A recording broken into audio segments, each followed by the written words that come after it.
आज भावनगर की धरती पर त्रिवेणी संगम है। राज्य सरकार तरफथी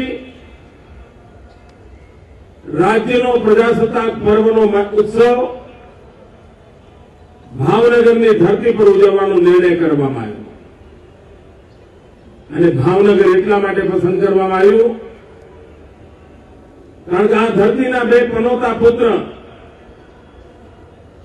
જે આવનારી અનેક પેઢીઓને પ્રેરણા આપે એવું જીવન જીવી ગયા છે એવા પ્રજાવત્સલ રાજવી કૃષ્ણકુમાર સિંહજીની શતાબ્દી અને જ્ઞાન અને વહીવટનો ભંડાર એવા પ્રભાશંકર પટણીજીના 150 વર્ષ एक एवो अनेरो अवसर कि प्रजासत्ताक पर्वने एनी साथे जोड़ीने आ अवसरने आपणे उजवी शकीए अने तेथी राज्ये भावनगरने पसंद कर्युं। एक समय हतो 15 ऑगस्ट होय के 26 जान्युआरी होय लगभग ए शाळाना विद्यार्थीओनो कार्यक्रम बनी गयो। ए मात्र एक रिच्युअल નું રૂપ લઈ લીધું હતું જેણે આપણે જ આપણી પ્રાણ શક્તિ ગુમાવી ચૂક્યા હતા। આપણે થોડા કેટલાક વર્ષોથી આ સમગ્ર ઉત્સવોને પ્રાણવાન બનાવ્યા, પ્રજાવાન બનાવ્યા, લોક શક્તિના જાગરણનો अवसर बनाव्या અને આ મહામૂલ્ય આઝાદી એ માત્ર મત આપવા માટેનો કાર્યક્રમ નથી, સમગ્ર માનવ જાતના કલ્યાણને માટે આ ભારત ભૂમિએ કોઈ જવાબદારીનો નિર્વાહ કરવાનો છે અને જો જવાબદારી નિર્વાહ કરવાનો હોય તો આપણા સૌની સામૂહિક જવાબદારી બને છે કે આપણે બધા મળીને સ્વામી વિવેકાનંદે જે સ્વપ્ન જોયું હતું કે હું મારી ભારત માતાને દૈદીપ્યમાન અવસ્થામાં જોઉં છું, વિશ્વગુરુના સ્થાને બિરાજેલી જોઉં છું। સ્વામી વિવેકાનંદના એ સ્વપ્નને પૂરા કરવા માટે પ્રતિબદ્ધતા સાથે એક પ્રજાજન તરીકે આપણે બધાએ સહિયારો પુરુષાર્થ કરવો રહ્યો, પરાક્રમી બનવું રહ્યું। પુરુષાર્થ અને પરાક્રમની પરાકાષ્ઠા સ્વામી વિવેકાનંદજીના સપનોને સાકાર કરી શકે અને આ જાગરણને માટે નિરંતર આવા અવસરો દ્વારા લોક શક્તિને વિકાસ યાત્રામાં જોડીને આ ભારત માતા દૈદીપ્યમાન બને એ દિશામાં પ્રયાસ આપ્યો। આપણે અવસરોને વિકાસના પર્વ બનાવ્યા છે। મને ઘણા લોકો કહે છે કે સાહેબ અમે દિવાળી આવવાની હોય અને આખું ઘર જેમ સાફ સુફી કરીએ, માંજી દઈએ, એમ આ 26 જાન્યુઆરી નિમિત્તે અમારું આખું ભાવનગરની સાફ સફાઈ થઈ ગઈ।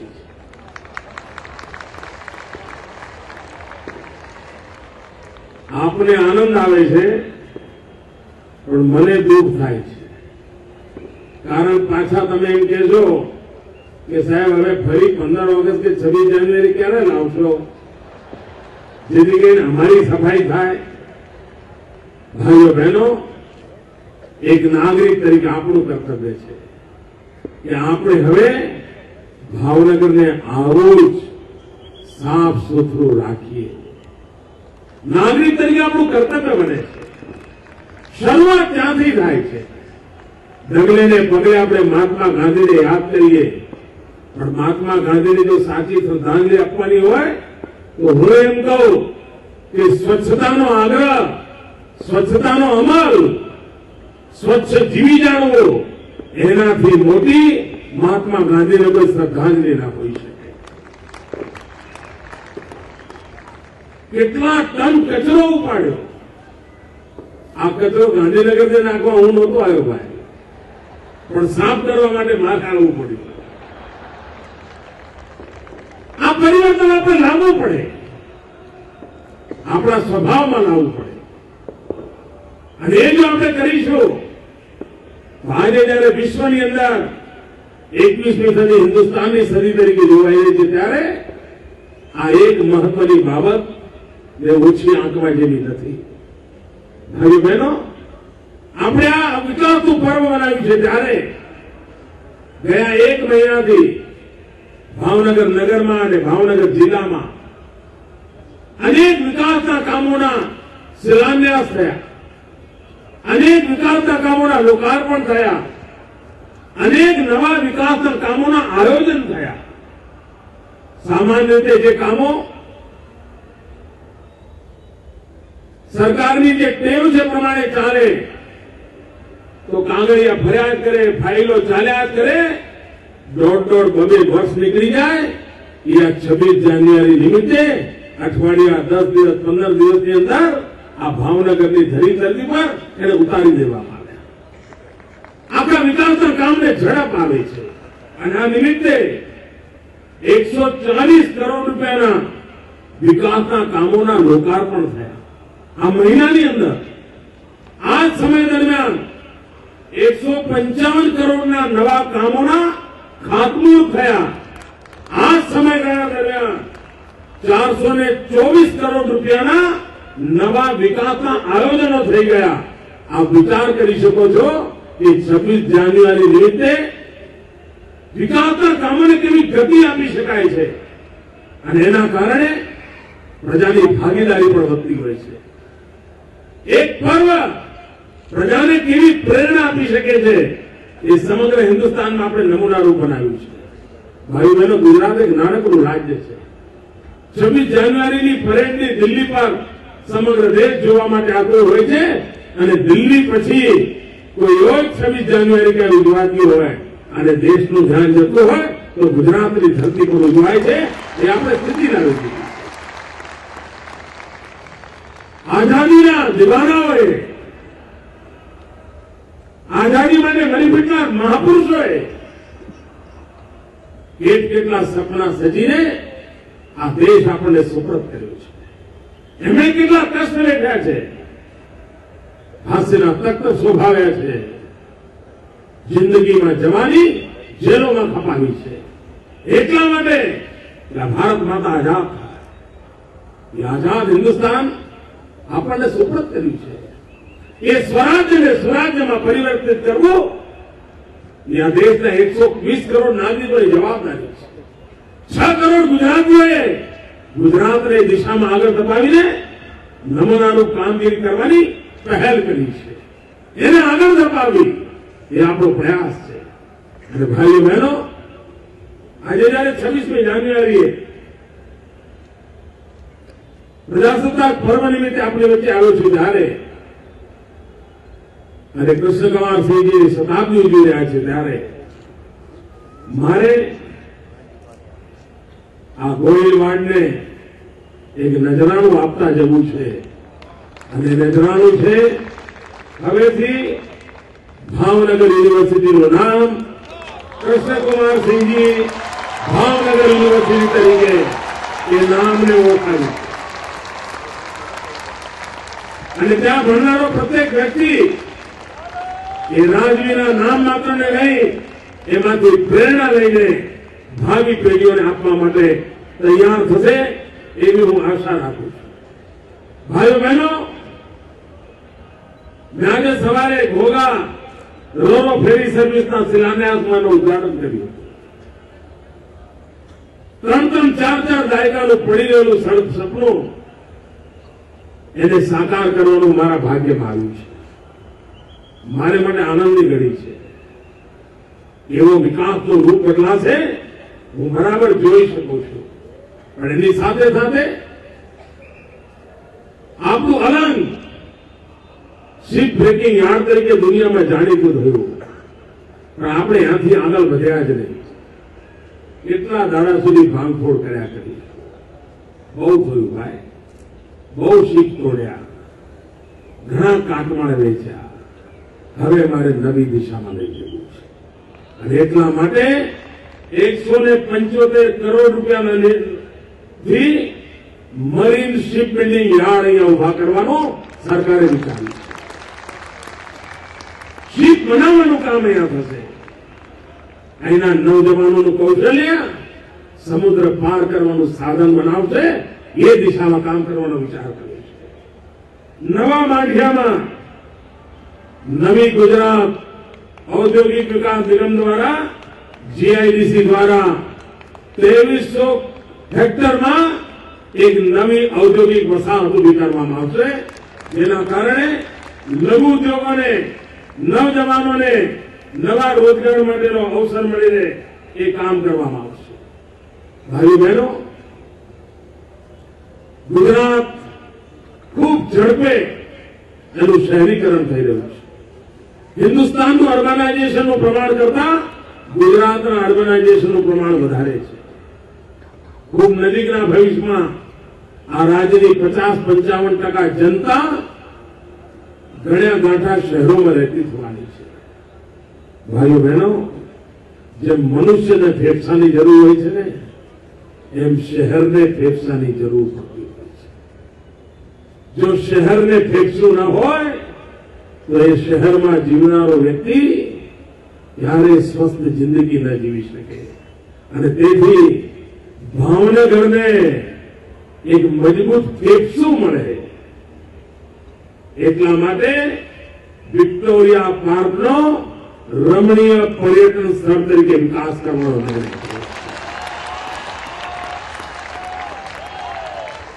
ભાવનગરની ન્યૂ જહાંગીર મિલ એ જમીન પર 15 એકર વિસ્તારમાં આધુનિક જેમ્સ એન્ડ જ્વેલરી પાર્કનું નિર્માણ કરવાનું આયોજન છે. મિત્રો, પૂરા વિશ્વમાં જ્વેલરીનું મોટું માર્કેટ છે, પણ ભારત દુનિયાના બજારમાં નગण्य અવસ્થામાં છે. એ વિશ્વના મોટા માર્કેટને કબજે કરવું છે અને આપણે ત્યાં કૌશલ્ય છે. આજે પણ તમે થાઈલેન્ડમાં જાઓ, ભાવનગરના સોની કામ કરનારા લોકો થાઈલેન્ડની અંદર પોતાનો રૂપો બતાવે છે. આજે પણ દુબઈમાં જેમ્સ એન્ડ જ્વેલરીનું પ્રદર્શન થાય તો ભાવનગર અને રાજકોટના કારીગરોની કલાકૃતિ દુનિયાના બજારમાં વેચાય છે. સામર્થ્ય પડ્યું છે. શા માટે અવસર આ ધરતી પર ના આવે? અને એટલા માટે જેમ્સ એન્ડ જ્વેલરીનો પાર્ક આ ભૂમિ પર બનાવવાનું નક્કી કર્યું છે. ભાઈઓ બહેનો, સદભાવના મિશનની અંદર મેં આ ભાવનગરમાં કોઈ જાહેરાત કરી નહોતી, પણ આજે જયારે અવસર છે ત્યારે હું જાહેરાત કરું છું કે આ 1 વર્ષમાં આગામી 26 જાન્યુઆરી પહેલા 1900 કરોડ રૂપિયા ભાવનગરના વિકાસ માટે, લગભગ 2000 કરોડ રૂપિયા. મિત્રો, જે વખતે આ પ્રતાપભાઈ બધા વિધાનસભામાં જતા હતા ત્યારે આખી સરકારનું બજેટ 2000 કરોડ નહોતું. આજે હું 1 વર્ષમાં ભાવનગર જિલ્લાને 1900 કરોડ રૂપિયાના વિકાસના આયોજનની જાહેરાત કરું છું. ગારિયાધાર અને ભાવનગર એની પાણી પુરવઠાની યોજનાઓ માટે એમાંથી લગભગ 494 કરોડ રૂપિયા ખર્ચીશું અને ગારિયાધાર અને ભાવનગર શહેરના પીવાના પાણીનો સમસ્યાનું કાયમી નિરાકરણ કરવાનું એક મોટું બીડું ઉઠાવ્યું છે. નર્મદા શાખા નહેરના કામો વલભીપુર, બોટાદ અને લીંબડીને આવરી લેતા 92 ગામો અને 65,000 હેક્ટર જમીનની સિંચાઈ માટે લગભગ 125 કરોડ રૂપિયાની માતબર રકમ ખેડૂતોને માટે ખર્ચવાનો આયોજન છે. ભાઈઓ બહેનો, બોટાદ, ગોમા, સુપાદર ડેમ, કૃષ્ણસાગર તળાવને સાંકળતી નર્મદા કેનાલ શાખા દ્વારા પાઇપલાઇન બોટાદ 8,600 હેક્ટરમાં સિંચાઈની સુવિધા પહોંચે માટે લગભગ 225 કરોડ રૂપિયા આમાંથી આયોજન કરવામાં આવશે. ભાઈઓ બહેનો, 1900 કરોડ રૂપિયાની માતબર રકમની સાથે સાથે આજે જયારે પ્રજાસત્તાક પર્વનો અહીંયા ઉજવણી થઈ છે ત્યારે ભાવનગર શહેર માટે વધારાના 1 કરોડ રૂપિયા, ભાવનગર જિલ્લા માટે 1 કરોડ રૂપિયા અને ભાવનગર જિલ્લાની નગરપાલિકાઓ માટે 1 કરોડ રૂપિયા, એમ 3 કરોડ રૂપિયાનું મુહૂર્ત અહીંયાથી ચેક આપીને હું જઈશ. ભાઈઓ બહેનો, આ પ્રજાસત્તાક પર્વ આપણે મનાવીએ છીએ ત્યારે પ્રજાસત્તાક પર્વના 1 દિવસ અગાઉ સમગ્ર દેશમાં મતદાતા જાગૃતિનો દિવસ તરીકે મનાવવામાં આવે છે. લોકશાહીમાં નાગરિકોનું મૂલ્ય અધકેરું હોય છે, પણ કમનસીબે આપણા દેશમાં લોકશાહીનો અર્થ બહુ સીમિત થઈ ગયો છે. દર 5 વર્ષે મત આપવાનો અને કોઈને કોન્ટ્રાક્ટ આપી દેવાનો, લો 5 વર્ષમાં આટલું કરી દેજો, અને ન કરે તો બીજી વખતે બીજાને કોન્ટ્રાક્ટ આપવાનો. આવી જ પરંપરા ઉભી થઈ ગઈ. ભાઈઓ બહેનો, લોકશાહીની અંદર સમગ્ર વિકાસ યાત્રામાં લોક ભાગીદારી જોઈએ. માત્ર બટન દબાવીને પૂરું થતું નથી, પ્રત્યેક પણ લોક ભાગીદારી જોઈએ. અને તેથી અમે એ લોક ભાગીદારીના પર્વને વિકાસ પર્વ તરીકે ઉજવીને આગળ વધી રહ્યા છીએ ત્યારે, અને સમગ્ર દેશ મતદાર દિવસ મનાવી રહ્યો છે ત્યારે મારી સૌ નાગરિકોને વિનંતી છે, લોકશાહીની સફળતાને માટે એની પહેલી શરત છે પ્રત્યેક પુખ્ત નાગરિક મતદાર હોવો જોઈએ અને પ્રત્યેક મતદાર મતદાન કરતો હોવો જોઈએ. તો જ લોકશાહી પૂરી ફાલતી હોય છે. આપણે આ પર્વને પણ ઉજવીએ અને આવતીકાલના પ્રજાસત્તાક પર્વને ઉજવીએ. અને બાબા સાહેબ આંબેડકર સહિતના મહાપુરુષોએ આપણને જે બંધારણ આપ્યું છે, જે બંધારણે આપણા સમવાય તંત્રની રક્ષા કરવા માટેનું વચન આપ્યું છે, આપણા સંઘીય ઢાંચાના રક્ષણ માટેનું વચન આપ્યું છે, એ સંઘીય ઢાંચાની સુરક્ષા માટેનો શપથ લઈએ. આવતીકાલે તિરંગો ઝંડો ફરકાવીએ ત્યારે આ તિરંગા ઝંડાની સાક્ષીએ હિન્દુસ્તાનના સંઘીય ઢાંચાને ઊની આંચ નહીં આવવા દઈએ. દેશની એકતાને ખંડિત કરે એવા કોઈ પણ પાપાચારને ચાલવા નહીં દઈએ. એવા સંકલ્પ સાથે ભારતની એકતા અને અખંડિતતા માટે ભારતના સંઘીય ઢાંચાની સુરક્ષા, ભારતીય સંઘીય ઢાંચાના લેટર એન્ડ સ્પિરિટ સાથેનું રક્ષણ, એ ભાવને પ્રગટ કરીએ તો જ દેશને આગળ વધારવામાં રાજ્ય અને રાષ્ટ્રીય સરકાર બંને સાથે મળીને કામ કરી શકશે. આ સંકલ્પની પૂર્તિ માટે તિરંગો ઝંડો આપણને આશીર્વાદ આપે, બંધારણના નિર્માતાઓ આપણને આશીર્વાદ આપે અને એમની ભાવનાને લઈને આગળ વધીએ. આજે અમારા કાર્યક્રમ પછી ભાવસભર ભાવનગર એના અંશો આપણે જોવાના છીએ. અમારા યુવક સેવા અને સાંસ્કૃતિક પ્રવૃત્તિના મિત્રો ભાઈ ભાગેશ ઝા, ભાઈ ફકીરભાઈ વાઘેલાના નેતૃત્વમાં અનેક પરંપરા ઉભી કરી છે કે આ રાષ્ટ્રીય પર્વોને ઇતિહાસને જીવવાનો પણ અવસર બનાવવો, ઐતિહાસિક પ્રસંગોને નાટ્યાત્મક રીતે નવી પેઢીને શિક્ષિત કરવાનો અવસર બનાવવો. શ્રીમાન વિષ્ણુભાઈ પંડ્યા લગાતાર આ બાબતના સંશોધન કરતા હોય છે, અનેક ગ્રંથોને ખુલી વળતા હોય છે અને જહેમત કરીને નવી પેઢીને શું પીરસી શકાય એ પીરસવાનો પ્રયાસ કરતા હોય છે.